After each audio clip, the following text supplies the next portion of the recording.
Police হেফাজতে ছাত্রলীগ কর্মীর মৃত্যুকে কেন্দ্র করে উত্তাল ফরিদপুর। এবার এই ঘটনায় পুলিশের বক্তব্যকে ফ্যাসিবাদী আমলের বয়ানের সাথে তুলনা করে সুষ্ঠু তদন্তের দাবি তুললেন জেলা বিএনপির এক শীর্ষ নেতা।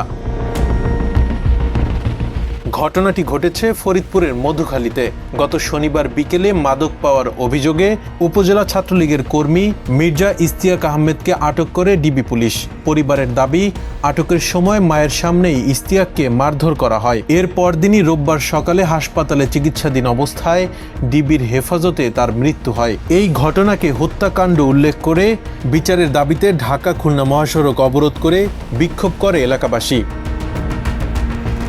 এদিকে এই ঘটনা নিয়ে মঙ্গলবার দুপুরে ফেসবুকে একটি চাঞ্চল্যকর পোস্ট দেন ফরিদপুর জেলা বিএনপির সদস্য সচিব AKM কিবরিয়া। তিনি লেখেন, ফরিদপুর জেলায় একজন আসামির পুলিশি হেফাজতে মৃত্যুর ঘটনা ঘটেছে। পুলিশ বলছে মাদকসহ আসামিকে গ্রেপ্তার করেছে, কিন্তু রাতে অসুস্থ হয়ে ছেলেটা মারা যাওয়ার পরে পুলিশ সুপারের বক্তব্য ও শেখ হাসিনা সরকারের পুলিশের বক্তব্য হুবহু মিলে যায়।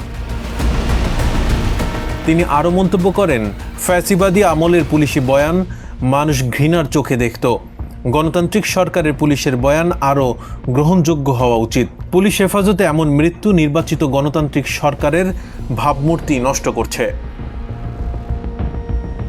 অবশ্য ফরিদপুরের পুলিশ সুপার নজরুল ইসলাম দাবি করেছেন, ইশতিয়াকের শরীরে কোনো জখমের চিহ্ন ছিল না এবং মস্তিষ্কে রক্তক্ষরণজনিত কারণে তার মৃত্যু হয়েছে। হেফাজতে কোনো নির্যাতন করা হয়নি।